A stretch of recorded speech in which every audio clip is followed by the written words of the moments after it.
नमस्कार, मैं Bhupendra Kumar, TGT medical, राजकीय वरिष्ठ माध्यमिक पाठशाला ग्वालपुर 9th क्लास के सभी बच्चों का एक बार फिर से ऑनलाइन स्टडी में स्वागत करता हूं। प्यारे बच्चों, जैसा कि आप जानते हैं कि हमने 9th का पहला चैप्टर जो है उसके क्वेश्चन आंसर शुरू करे थे। कुछ एक हमने डिस्कस किए थे और कुछ एक क्वेश्चन को आज हम डिस्कस करेंगे। तो चलिए शुरू करते हैं। तो पहला क्वेश्चन यहाँ पे हमारे पास है, which of the following are matter. तो यहाँ पे कौन से मैटर है, हमने इसके बारे में बताना है। तो चलो, जैसे कि आप जानते हैं मैटर क्या होता है। मैटर को क्या होता है, जो that occupies space and has mass is called matter। तो यहाँ पे जो भी हमारे पास मटेरियल दिए गए हैं, अगर वो स्पेस ऑक्यूपाई करते हैं और अगर उनका मास है तो वो सारे क्या होते हैं, मैटर होते हैं। जैसे कि अगर बात करें, चेयर मैटर है, एयर मैटर है, एलमंड मैटर है, कोल्ड ड्रिंक मैटर है, स्मेल ऑफ परफ्यूम मैटर है। इनको छोड़कर बाकी जो है वो मैटर नहीं है। तो ये ही हमारे पास क्या है, मैटर है। देखिए यहाँ पे जो स्मेल, अगर देखें तो स्मेल जो है वो मैटर नहीं है। किसी चीज़ की स्मेल जो है, जैसे कि परफ्यूम की स्मेल है, वो मैटर है क्योंकि वो गैसीय स्टेट है उसकी, मगर स्मेल जो है असल में वो मैटर नहीं होती है। चलिए अगले क्वेश्चन की तरफ बढ़ते हैं। Give reason for the following observation. The smell of hot sizzling food reaches you several meter away, but to get the smell of cold food you have to go close। देखिए क्या पूछा गया यहाँ पे। यहाँ पे क्वेश्चन में बोला गया है कि जो हॉट सीजलिंग फूड यानी कि जो गर्म भोजन जो होता है, उसकी जो स्मेल है वो काफ़ी मीटर दूर तक जो है आ जाती है, मगर जो ठंडा भोजन जो होता है उसकी स्मेल अगर हमने देखनी है तो उसके लिए हमें क्या करना पड़ता है, उसके काफ़ी नज़दीक आना पड़ता है। तो ऐसा क्यों होता है, चलिए बात करते हैं ऐसी क्या वजह है जिसकी वजह से ये होता है। तो देखिए, solid diffuse at a very slow rate. कोई भी सॉलिड मटेरियल होगा वो बड़े धीमी गति से जो है एक जगह से दूसरी जगह को फ्लो करता है, डिफ्यूज़ होता है। But if temperature of the solid is increased, पर अगर हम क्या करें, उस सॉलिड का तापमान बढ़ा देते हैं तो क्या हो जाता है, तो rate of diffusion of the solid particles into air increases. यानी कि जो सॉलिड पार्टिकल है उसके जो सॉलिड है उसके पार्टिकल जो उनकी स्पीड जो है, या हम कहेंगे उनका रेट ऑफ डिफ्यूजन क्या हो जाता है, बढ़ जाता है एयर में। This is due to an increase in the kinetic energy of solid particle. तो क्या होगा, जो सॉलिड के पार्टिकल्स होंगे उनकी काइनेटिक एनर्जी जो होती है, जो गतिज ऊर्जा जो है वो उनकी बढ़ जाती है। तो जब उनकी काइनेटिक एनर्जी बढ़ जाएगी तो क्या होगा, उनकी स्मेल जो है वो किसकी वजह से है, उसके पार्टिकल्स की वजह से। तो वो जब गति उनकी बढ़ जाएगी एयर में, तो वो काफ़ी दूर तक भी वो अप्रोच करेंगे, जिसकी वजह से क्या होगा कि जो स्मेल होगी उनकी वो थोड़े दूर तक जो मतलब कुछ मीटर दूर तक जो है हमें महसूस हो जाएगी, पता लग जाएगा। मगर जो ठंडा भोजन होगा उसमें काइनेटिक एनर्जी पार्टिकल्स की कम होगी और इसकी वजह से क्या होगा, to get the smell of cold food we have to go close. तो हमें क्या करना पड़ेगा, उस भोजन के नज़दीक जाना पड़ेगा उसकी स्मेल को देखने के लिए। तो मतलब सिंपल सी बात है, जो गर्म भोजन होता है उसके जो पार्टिकल्स होंगे उनका डिफ्यूज़न रेट क्या होगा, ज़्यादा होगा, क्योंकि टेम्परेचर के कारण क्या होगा, उनकी काइनेटिक एनर्जी बढ़ जाएगी। मगर ठंडे भोजन में टेम्परेचर कम है, पार्टिकल्स की काइनेटिक एनर्जी कम है, तो वो ज़्यादा दूर तक जाएंगे नहीं, इसलिए हमें उसके नज़दीक जाना पड़ेगा उसकी स्मेल को चेक करने के लिए। चलिए अगले क्वेश्चन की तरफ बढ़ते हैं। A diver is able to cut through water in a swimming pool, which property of the matter does this observation show. देखिए क्वेश्चन में क्या बोला गया, इसमें बोला गया जो गोताखोर होता है वो क्या करता है, स्विमिंग पूल में पानी के अंदर जैसे ही जाता है तो पानी को कट कर देता है और उसके अंदर चला जाता है। तो ये मैटर की कौन से गुण को जो है दर्शा रहा है ये ऑब्जर्वेशन। तो सीधी सी बात है, अगर पानी जो है उसको कट किया जा रहा है डाइवर द्वारा, तो मतलब क्या समझ सकते हैं आप इससे। देखिए, the ability of diver to cut through water in a swimming pool so that matter is made up of particles. यानी कि जो मैटर है वो किससे बना है, पार्टिकल से बना है, और उन पार्टिकल्स के बीच में भी क्या होता है, कुछ डिस्टेंस होता है। तो ये मैटर की मतलब बता रहा है कि जो पार्टिकल्स हैं वो किससे बने हैं, matter, that matter is made up of particles. यानी कि पार्टिकल से मिलकर क्या बना हुआ है, मैटर बना हुआ है। नेक्स्ट क्वेश्चन की तरफ बढ़ते हैं। What are the characteristics of particles of matter. तो सीधी बात है, मैटर जो है उसके पार्टिकल्स की क्या क्या विशेषताएं हैं। देखिए, particles of matter have space between them, उनके बीच में स्पेस होता है। जैसे मान लीजिए आप पानी के अंदर एक स्याही की बूंद डाल देते हैं तो क्या होता है, पूरा पानी में जो है वो स्याही फैल जाती है। तो इसीलिए वो फैली क्योंकि उनके बीच में थोड़ी थोड़ी जो है क्या है, खाली जगह है। तो पार्टिकल्स ऑफ मैटर जो है उनके बीच में क्या होता है, खाली जगह होती है। Particles of matters are continuously moving, जो मैटर के पार्टिकल्स होते हैं वो लगातार मोशन में होते हैं, मूवमेंट कर रहे होते हैं। जैसे गैस के पार्टिकल मूवमेंट कर रहे होते हैं, लिक्विड के पार्टिकल्स ज़्यादा मूवमेंट तो नहीं करते मगर कुछ मूवमेंट कर लेते हैं। सॉलिड के पार्टिकल्स होते हैं उनमें केवल वाइब्रेशंस जो है होती हैं। Particles of matter attract each other, और एक दूसरे को अट्रैक्ट भी करते हैं।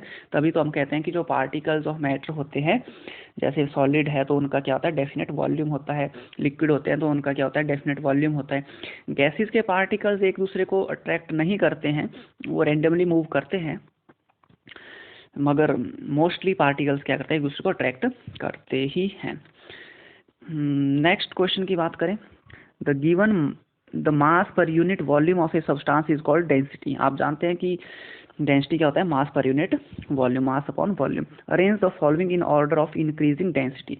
तो डेंसिटी के बढ़ते हुए क्रम में हमने क्या करना है, इनको अरेंज करना है। क्या क्या है हमारे पास, एयर है, exhaust from chimney, Honey, water, chalk, cotton and iron. तो देखिए सबसे हल्की होती है हमारे पास हवा, उसके बाद होता है एग्जॉस्ट फ्रॉम चिमनी क्योंकि उसमें छोटे छोटे कण भी होते हैं, उसके बाद आता है कॉटन, फिर उसके बाद वाटर, फिर उसके बाद हनी, उसके बाद चॉक और लास्ट में आयरन। तो ये हमारे पास क्या हुआ, इस तरह से इंक्रीजिंग ऑर्डर में अरेंजमेंट हुआ इन सब का। तो ये बड़ी आसान सी बात है, डेंसिटी के हिसाब से हमने क्या करना है, इनको अरेंज करना था, तो हमने इसको आसानी से अरेंज कर लिया। चलिए अगले क्वेश्चन की तरफ बढ़ते हैं। Tablet difference in characteristics of states of matter, यानी कि सॉलिड, लिक्विड, गैस जो हमारे पास है उनके बीच में डिफरेंस करना है। तो काफ़ी इजी बात है, हमने पहले भी इसके बारे में डिस्कस किया है। सॉलिड, लिक्विड और गैस इस तरह से आप लिख लेंगे। तो पहला है definite shape and definite volume, यानी कि जो सॉलिड होते हैं उनकी डेफिनेट शेप और डेफिनेट वॉल्यूम होता है। लिक्विड में क्या होता है, लिक्विड के केस में आपको होता है शेप जो डेफिनेट नहीं होती है, no definite shape. Liquid attain the shape of the vessel in which they are kept, यानी कि जिस भी वेसल में आप इसको रखेंगे उसकी शेप क्या है, ये ले लेते हैं, ये आप जानते हैं। गैस की बात करें तो यहाँ पे ना शेप और ना ही वॉल्यूम, यानी कि शेप और वॉल्यूम दोनों क्या होते हैं, इनडेफिनेट यहाँ पे होते हैं। नेक्स्ट अगर बात करें हम, तो सॉलिड आर इनकम्प्रेसिबल, यानी आप उनको दबा नहीं सकते। लिक्विड जो है और जो गैस होते हैं, लिक्विड कंप्रेसिबल होते हैं मगर कुछ हद तक होते हैं, मगर गैस जो होते हैं वो काफ़ी ज़्यादा कंप्रेसिबल होते हैं, काफ़ी ज़्यादा आप गैस को दबा सकते हैं। There is a little space between the particle solid, यहाँ पे काफ़ी कम वैकेंट स्पेस होता है पार्टिकल्स के बीच में, यहाँ पे थोड़ा ज़्यादा स्पेस होता है और यहाँ पे काफ़ी ज़्यादा स्पेस होता है पार्टिकल्स के बीच में। नेक्स्ट अगर डिफरेंस की बात करें, these particle attract each other very strongly, काफ़ी ताकत से जो एक दूसरे को आकर्षित करते हैं। यहाँ पे अट्रैक्शन तो होती है मगर थोड़ी कम होती है। The forces of attraction between liquid particle is less then solid, solid में जितनी अट्रैक्शन होती है उससे थोड़ी कम जो है अट्रैक्शन यहाँ पे रहती है, और इनमें जो अट्रैक्शन होती है वो बहुत ही कम होती है, लीस्ट अट्रैक्शन, बहुत ही कम अट्रैक्शन जो देखी गई है गैसियस पार्टिकल्स के बीच में। पार्टिकल्स और solid can not move freely, ये फ्रीली मूव नहीं करते, मैंने बताया यहाँ पे केवल वाइब्रेशन जो है वो होती रहती है मगर ये मूव नहीं करते हैं। लिक्विड के पार्टिकल्स फ्रीली मूव करते हैं और गैसियस के पार्टिकल भी कंटिन्यूसली रैंडमली फ्रीली मूव करते हैं, जिसकी वजह से इनको हम फ्लूइड भी हम कहते हैं। सेकंड क्वेश्चन की बात करें तो यहाँ पे कुछ एक टर्म्स हमारे पास दी हुई है, जैसे रिजिडिटी, कंप्रेसिबिलिटी, फ्लूइडिटी वगैरह, तो इनको हमने क्या करना है, इनके ऊपर एक एक कमेंट हमने लिखना है। तो चलिए शुरू करते हैं। रिजिडिटी की बात करें तो क्या होता है रिजिडिटी, तो rigidity can be expressed as the tendency of matter to resist a change in shape, यानी कि किसी भी मैटर की जो शेप है उसमें चेंज ना होने की जो प्रॉपर्टी होती है उसी को हम क्या कह देते हैं, रिजिडिटी कह देते हैं। नेक्स्ट है कंप्रेसिबिलिटी। तो कंप्रेसिबिलिटी क्या होता है, compressibility is the ability to be reduced to a lower volume when force is applied. देखिए कंप्रेसिबिलिटी होता है मतलब कि एक ऐसी एबिलिटी जिसमें क्या होता है, कोई भी जो हमारे पास सब्सटेंस है जब उसको प्रेशर लगाया जाता है, उसको फोर्स लगाई जाती है, तो वो क्या होता है, ज़्यादा वॉल्यूम से कम वॉल्यूम की तरफ चला जाता है, यानी कि ability to reduce volume, volume को रिड्यूस करने की जो एबिलिटी होती है that is also called compressibility. Next is fluidity, अभी मैंने बताया एबिलिटी टू फ्लो, जैसे लिक्विड और जो गैस होते हैं वो फ्लो करते हैं तो उनकी एबिलिटी को, यानी कि फ्लो करने की एबिलिटी को क्या कहते हैं, फ्लूइडिटी कहते हैं। फिलिंग ए गैस कंटेनर, इसका क्या मतलब है, means the attainment of shape of container by the gas. यानी कि अगर हम बात करें फिलिंग ए गैस कंटेनर, इसका मतलब है कि कोई गैस जो है क्या कर रही है, उस कंटेनर का जो शेप है उसको अटेन कर रही है, उसकी शेप में आ रही है।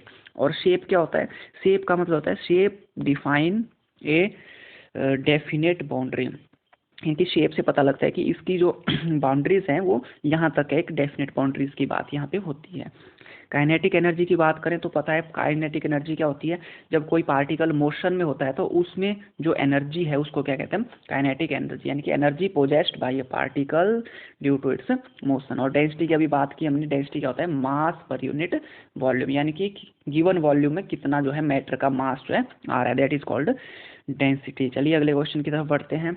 नेक्स्ट है गिव रीजन, तो आपने रीजन बताने हैं। Gas fill completely the vessel in which it is kept, तो ऐसा क्यों होता है, तो देखिए there is a little attraction between the particles of gas, जो गैस के पार्टिकल्स हैं उसमें काफ़ी कम अट्रैक्शन होती है, तो इसलिए क्या होता है, जो गैस के पार्टिकल्स होते हैं वो मूव करते हैं फ्रीली इन ऑल डायरेक्शन, हर तरफ जो है, हर डायरेक्शन को क्या होता है, जो पार्टिकल्स होते हैं गैस के वो मूव करते हैं, इसलिए gas completely fill the vessel in which it is kept. तो इसलिए क्या होता है, जो गैस होती है वो जो वेसल है उसको पूरी तरह से भर लेती है जिसमें वो रखी जाती है। अगले क्वेश्चन की बात करते हैं।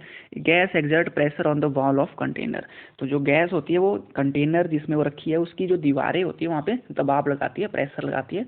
तो इसका मतलब क्या होता है, देखिए गैस के पार्टिकल्स होते हैं वो मूव करते हैं randomly in all direction at high speed, काफ़ी ज़्यादा तेज़ी से मूव करते हैं।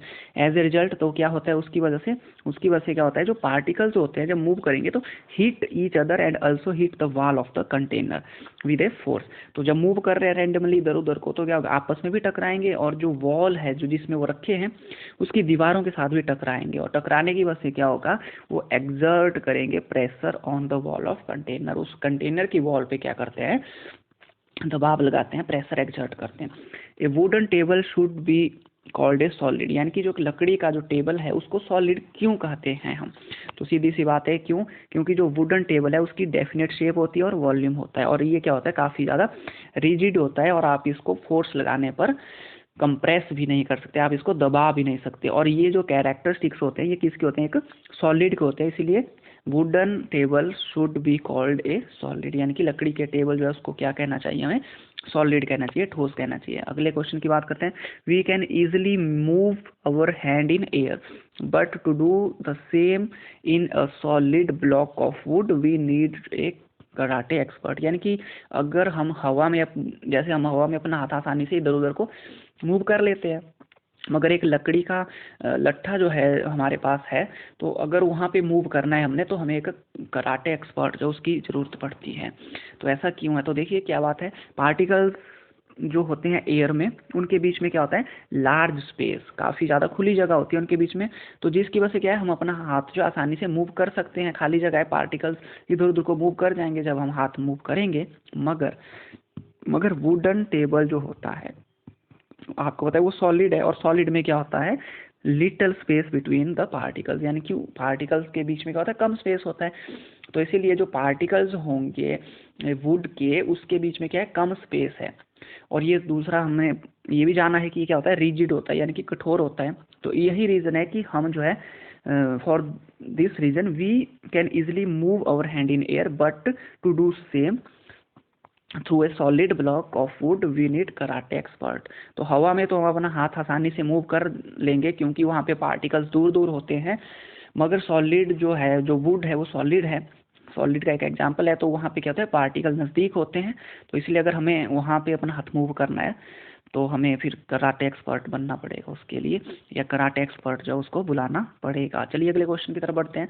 Liquids generally have lower density as compare to solid but you must have observed that ice float on water, find out why। हाँ आपको पता है कि जो लिक्विड होते हैं उनकी डेंसिटी क्या होती है,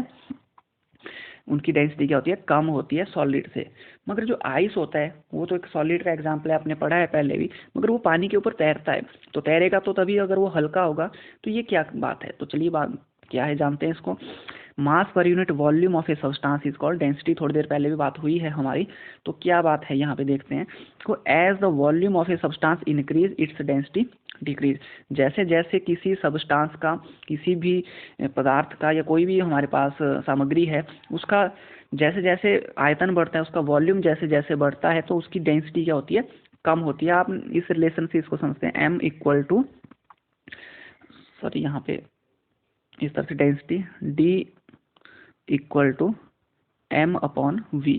देखिए डेंसिटी जो है डी है, एम मास है, वी वॉल्यूम है। तो यहाँ पे अगर रिलेशन की बात करें तो ये डेंसिटी का रिलेशन वॉल्यूम के साथ उल्टा रिलेशन है, यानी कि अगर वॉल्यूम बढ़ेगा तो डेंसिटी कम होगी, अगर डेंसिटी बढ़ेगी तो वॉल्यूम कम होगा, मतलब उल्टा रिलेशन है। अगर वॉल्यूम बढ़ता है, एक चीज़ बढ़ेगी तो दूसरी घटेगी, वॉल्यूम बढ़ेगा डेंसिटी घटेगी, वॉल्यूम घटेगा डेंसिटी बढ़ेगी, इस तरह से उल्टा रिलेशन यहाँ पे है, किसके बीच में, वॉल्यूम और डेंसिटी के बीच में। तो क्या होता है यहाँ पे देखिए, वॉल्यूम अगर इंक्रीज होता है तो डेंसिटी क्या होती है, डिक्रीज होती है। दो आइस इज ए सॉलिड, जैसे कि हम जानते हैं बेशक आइस जो है, बर्फ जो है एक सॉलिड है, ठोस है, it has larger number of empty space between its particle, मगर इसके जो पार्टिकल्स होते हैं उनके बीच में क्या रहता है, काफ़ी ज़्यादा खाली स्थान भी रहता है। तो these spaces are larger as compare to the spaces present between the particles of water, यानी कि पानी के अंदर जितने खाली जगह नहीं होती, उससे कहीं ज़्यादा खाली जगह क्या होती है, आइस के अंदर रहती है। इसकी वजह से क्या हो गया, इसकी वजह से क्या हो गया, जो वॉल्यूम होगा आइस का, यानी कि दस the volume of ice is greater than that of water, तो पानी से ज़्यादा वॉल्यूम हो जाएगा किसका, आइस का। तो वॉल्यूम ज़्यादा तो डेंसिटी कम, hence the density of ice is less than water. तो इसकी वजह से क्या होगा, जो आइस है उसकी डेंसिटी क्या हो जाएगी, पानी की डेंसिटी से कम हो जाएगी, और डेंसिटी कम होने की वजह से क्या होगा, जो आइस है, आइस फ्लोट ऑन वाटर, जो बर्फ है वो पानी के ऊपर तैरने लगेगा। लगता है क्लियर हो गया आपको। चलिए अगले क्वेश्चन की तरफ बढ़ते हैं अब हम।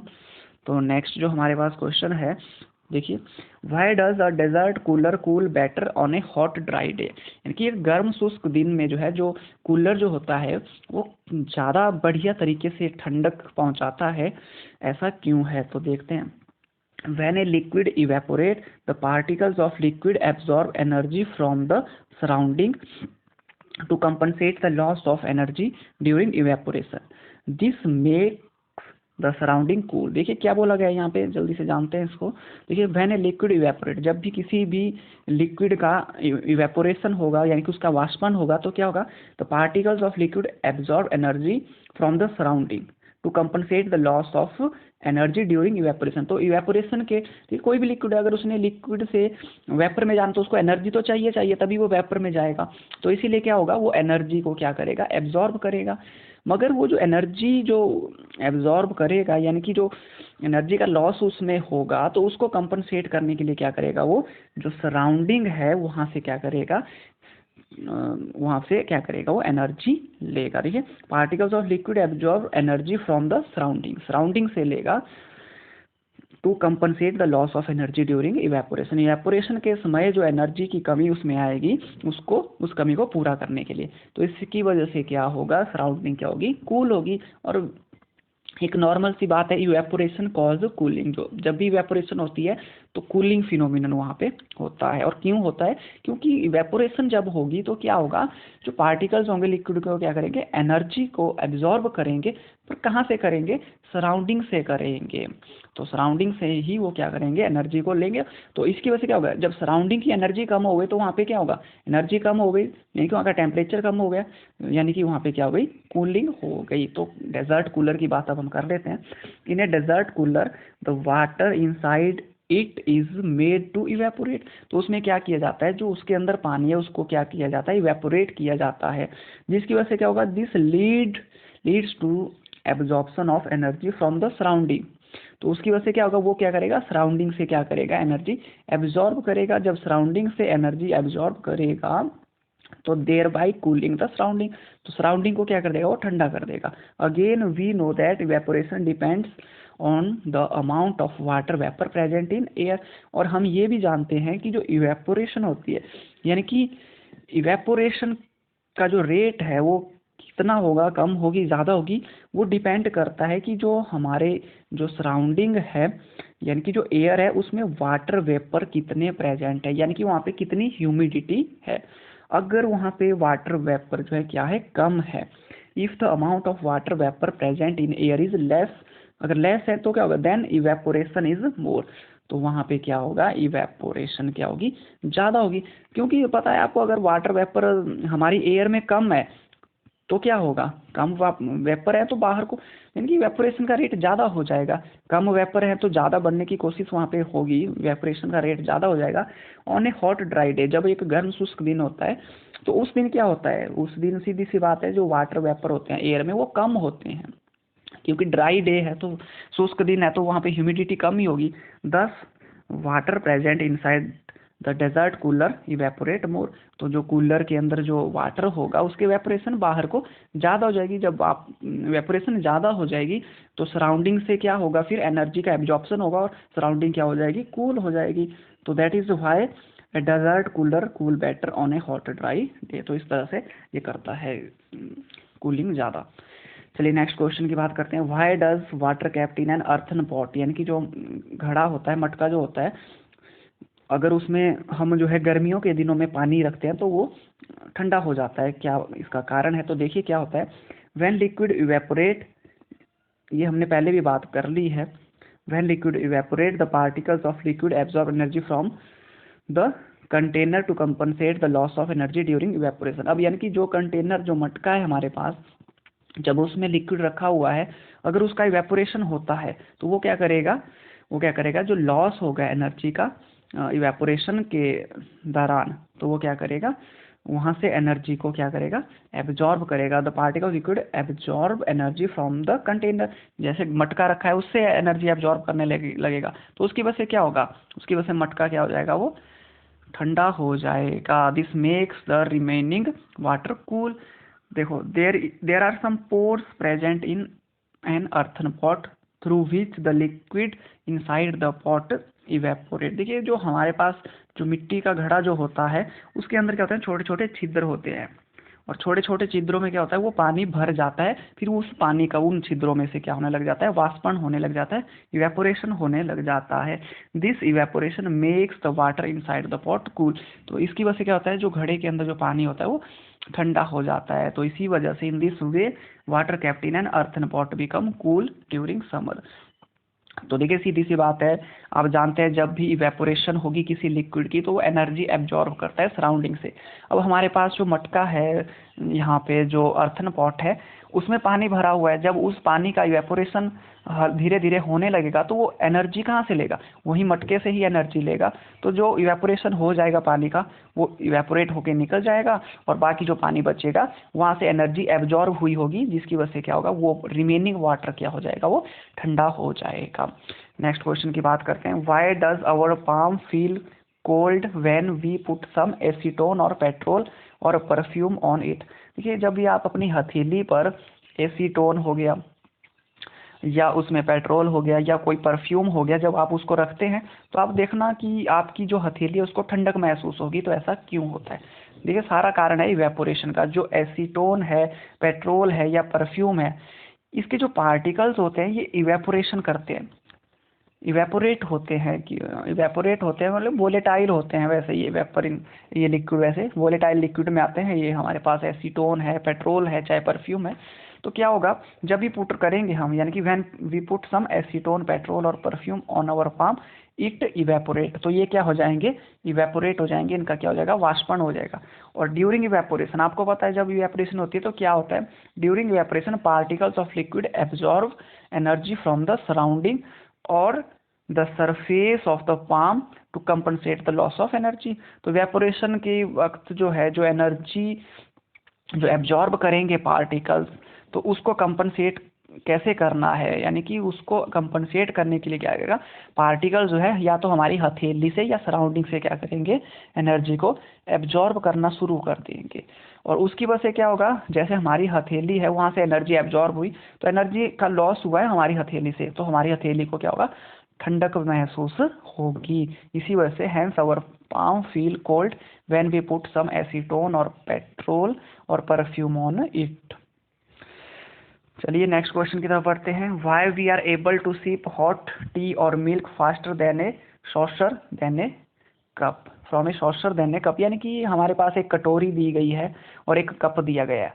तो अगर हम जो है चाय दूध वगैरह जो है कुछ भी इनमें से अगर हम कप में पीते हैं तो उसमें थोड़ा समय लग जाता है, मगर एक कटोरी जो है अगर हमारे पास है तो उसमें हम तेजी से उसको पी सकते हैं। तो we are able to sip hot tea और milk faster from a saucer, यानी कि किसी कटोरी से हम उसको तेजी से मतलब जल्दी पी सकते हैं, और कप से अगर पीना तो उसमें समय लगेगा। देखिए क्या कारण है यहाँ पे, तो liquid has larger surface area in a saucer than in a cup. अगर हम सॉसर यानी कि एक कटोरे की बात करें तो उसमें ज़्यादा सरफेस है, अगर कप की बात करें तो उसमें क्या है, उस लिक्विड को कम जगह जो है, कम सरफेस जो है वो मिल रहा है। तो जितना ज़्यादा एरिया होगा इवेपोरेशन का रेट भी उतना ही ज़्यादा होगा। Thus it evaporate faster and cool faster in a saucer than in a cup. यानी कि कप में इवेपोरेशन कम हुई तो कूलिंग भी कम हुई, यानी कि जो चाय या दूध है वो कप में जल्दी ठंडा नहीं होगा, जबकि एक सॉसर यानी कि कटोरे में जो है वो जल्दी ठंडा हो जाएगा। जल्दी ठंडा हो जाएगा तो जल्दी पी सकते हैं। तो यही कारण है, for this reason we are able to sip hot tea और milk faster from a saucer than a cup. तो कप के बजाय हम एक सॉसर में जो है क्या कर सकते हैं, जल्दी पानी गर्म चाय या दूध जो है वो पी सकते हैं। चलिए लास्ट क्वेश्चन की तरफ बढ़ते हैं। What types of cloth should we wear in summer, गर्मियों के दिनों में हमें किस तरह के कपड़े पहनने चाहिए। तो we should wear cotton cloth in summer, हमें क्या करना है, समर के दिनों में, गर्मियों के दिनों में कॉटन के कपड़े जो है वो पहनने चाहिए। क्यों, क्योंकि ड्यूरिंग समर वी स्वेट मोर, तो गर्मियों में क्या होता है, पसीना क्या होता है, ज़्यादा आता है, जबकि जो कॉटन जो है वो क्या है, एक गुड एब्जॉर्बर ऑफ वाटर। अगर कॉटन के कपड़े पहनेंगे तो क्या होगा, जो पसीना हमें आएगा उसको कॉटन के कपड़े आसानी से सोख लेते हैं। Thus it absorbs sweat from our body and expose the liquid to the atmosphere, कि एब्जॉर्ब कर लेगा हमारे शरीर से उस पसीने को, और जो लिक्विड होगा वो कहाँ को एक्सपोज हो जाएगा, मतलब एटमॉस्फेयर को एक्सपोज हो जाएगा। अगर एक्सपोज हो जाएगा इस तरह से एटमॉस्फेयर को, तो बोलने का मतलब यही है कि वो जो कॉटन के कपड़े हैं उस लिक्विड को एब्जॉर्ब करेंगे, और एब्जॉर्ब करने के बाद क्या हो जाएंगे, वो इवेपोरेट हो जाएंगे, तेजी से उनका इवेपोरेशन होगा। और आपको पता है जब इवेपोरेशन होता है, ड्यूरिंग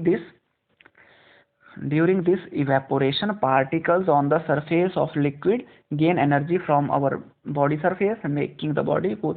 तो जैसे ही अवशोषित हो जाएगा यानी कि एब्जॉर्ब हो जाएगा जो पसीना होगा कॉटन क्लॉथ के द्वारा, तो क्या होगा, उनका धीरे धीरे क्या होने लग जाएगा, फिर इवेपोरेशन होने लग जाएगा। और इवेपोरेशन जब होगा तो क्या होगा, कूलिंग का इफेक्ट भी वहाँ पे रहेगा। तो during evaporation particles on the surface of liquid gain energy from our body, तो हमारे शरीर से क्या होगा, एनर्जी एब्जॉर्ब करेंगे वो लिक्विड, ताकि वो क्या हो जाए, इवेपोरेट हो जाए, और उसकी वजह से क्या होगा, जो हमारा जो शरीर होगा वो ठंडक महसूस करेगा, हमें ठंडक मिलेगी गर्मियों के दिनों में। इसलिए हमें क्या करना चाहिए, गर्मियों के दिनों में सिंथेटिक कपड़ों को छोड़कर जो है हमें कॉटन के कपड़े जो होते हैं वो पहनने चाहिए। तो ये था हमारे पहले चैप्टर के सभी क्वेश्चन आंसर के बारे में।